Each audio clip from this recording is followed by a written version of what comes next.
In the wake of your power, something has arisen. Dark sentinels, hungry for a share. But these cruel constructs can be harnessed. Take them, bind them to your will.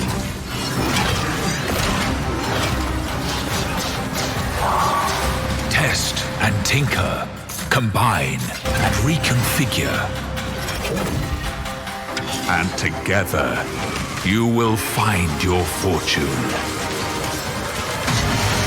Some sentinels are powerful. Others are dangerous. But in a world with shifting stars, monstrous new threats, and valuable treasures, you will need them. The Sentinels await your command.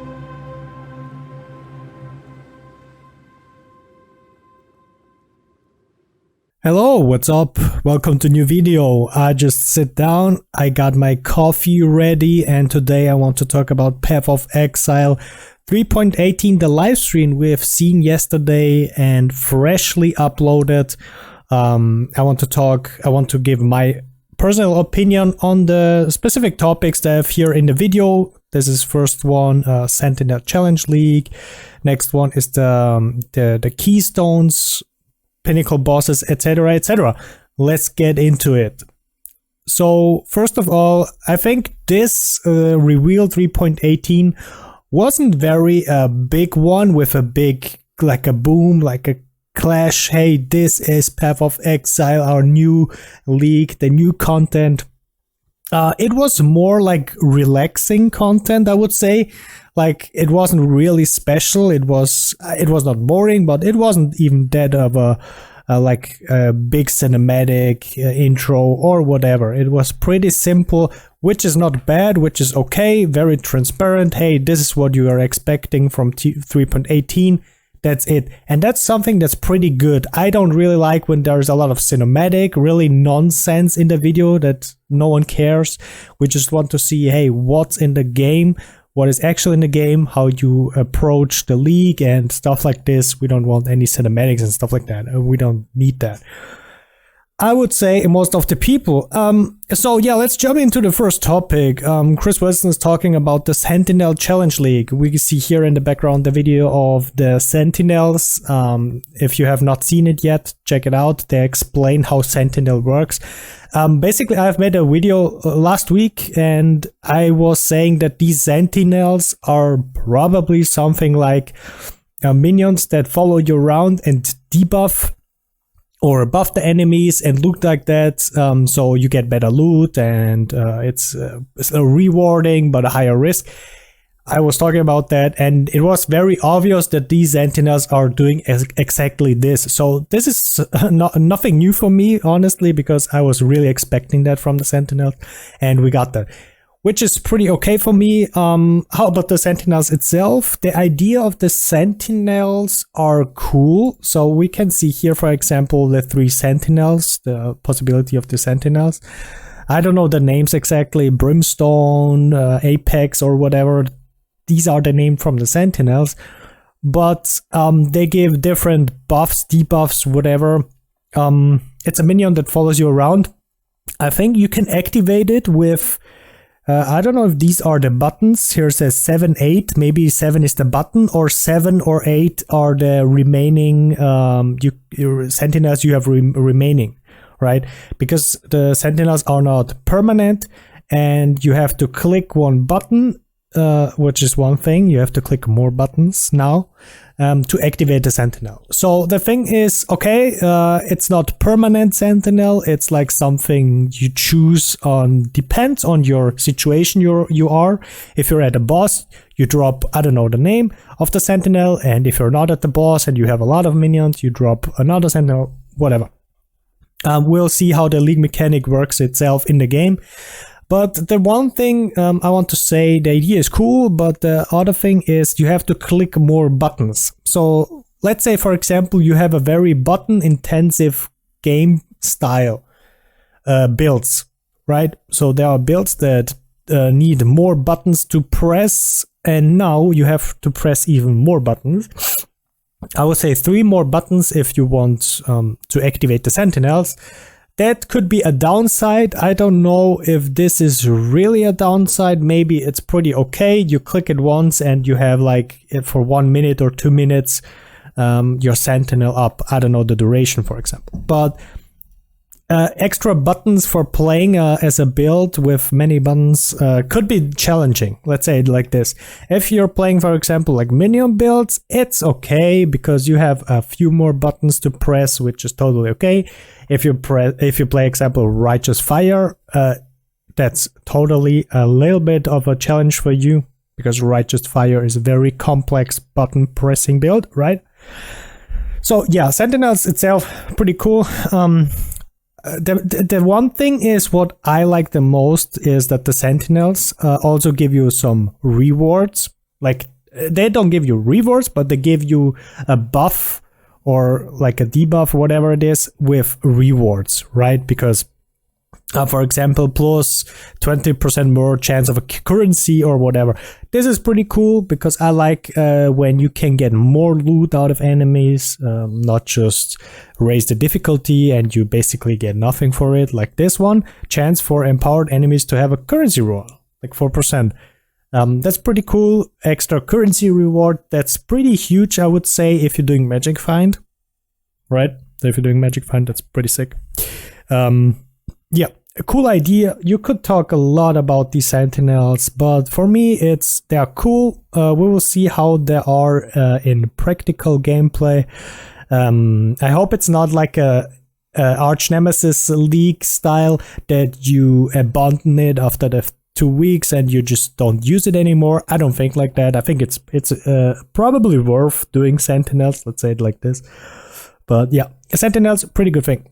What they also have is here we can see the controller, so you can buff them and you can upgrade the Sentinels.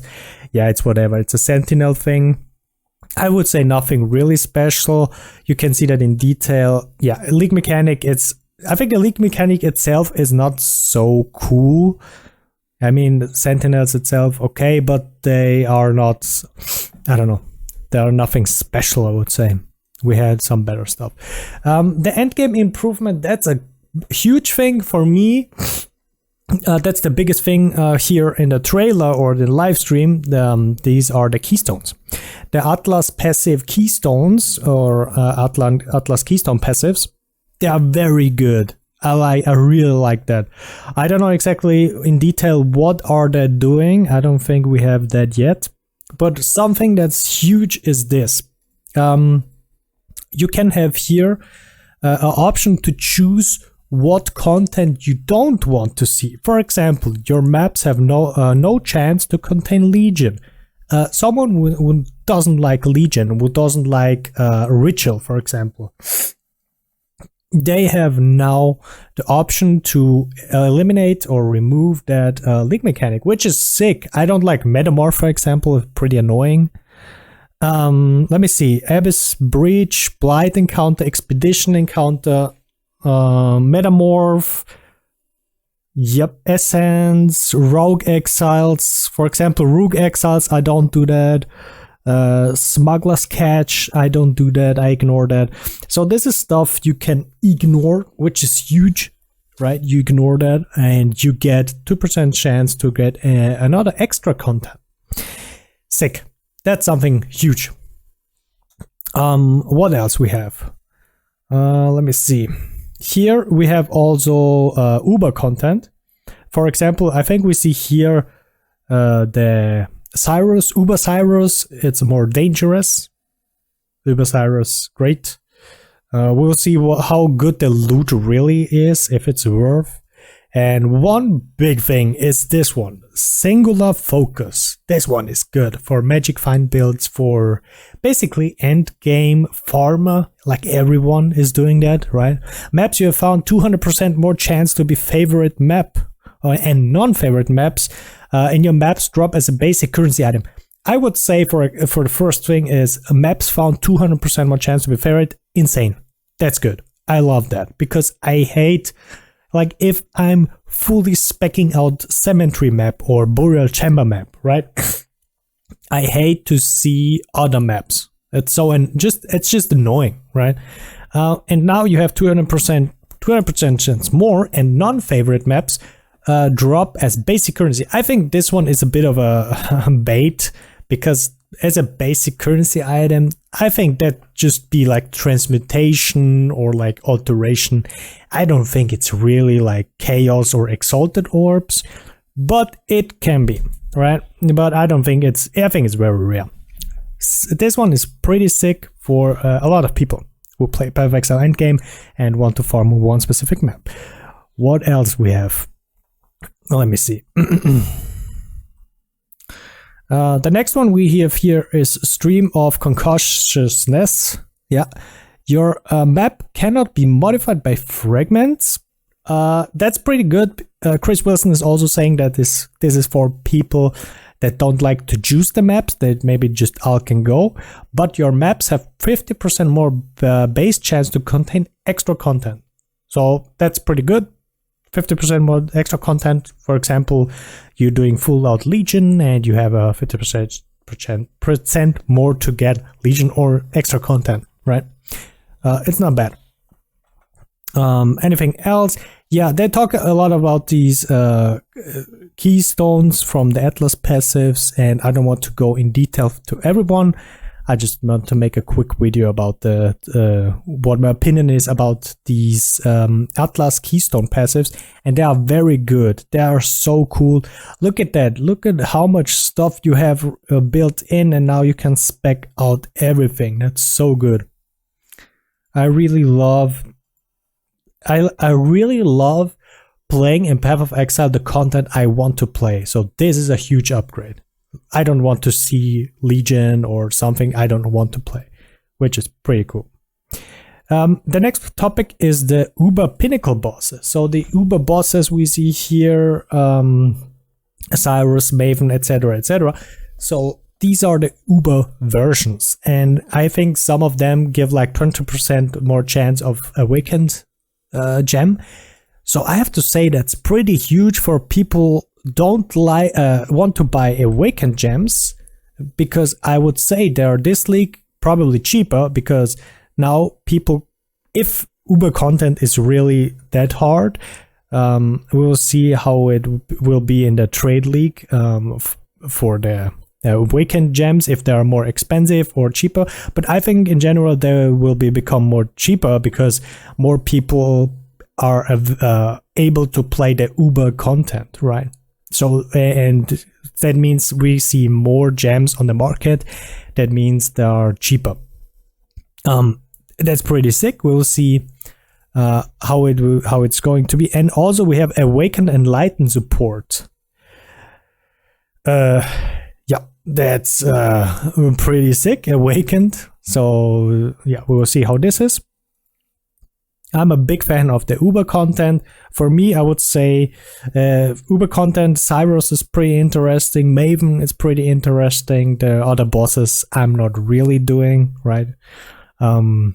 Maybe for the Atlas, but whatever. Another thing is also the endgame unique items. I will skip some of them because I don't think they're really good. I think one thing is good is this thing. Or is it? Is it the last one? Yeah, I think this one. Passive and radios can be allocated without being connected to the tree. That's huge. So this is huge. This is good. You can place this in a socket, and then you can see here, you can, for example here, use these points. That's so good. I think that's big. Not sure where it drops, but we'll see. That's something good from the unique items. Everything else is like, okay. The next topic is, game balancer. They're also talking about the game balances, and in 3.18, you don't get any nerfs or buffs and stuff like this, character-wise. I think we have to wait for 3.19 for new gems, for new skills, for changes. I think the meta is going to be the same, basically the same like in 3.17, because the builds are not going to be changed. So that means that we have to play either the same builds we played in 3.17, or you can try new builds. It's up to us, but there are no big changes. The revamp of Monster Modifiers is something like, I will skip here. They just want, they now, for example, have the Arch Nemesis. We don't have the Arch Nemesis anymore. The Arch Nemesis is now, for example, on the monsters. We can see a Arcane buffer Bombardier. Bombardier is from the Arch Nemesis. Not really like that exciting. They talk about the challenge system. They talk about the controller on the PC, their controller support. They are upgrading it and they making it better.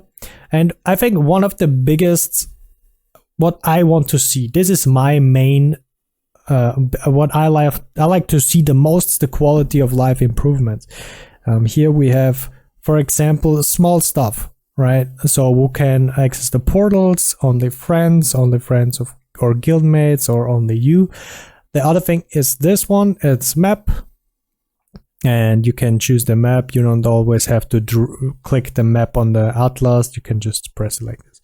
Small quality of life improvements, but this is something that makes the quality of the game better. Right, quality of life, quality of game. And they also said that we will see that in this week, more of the improvements.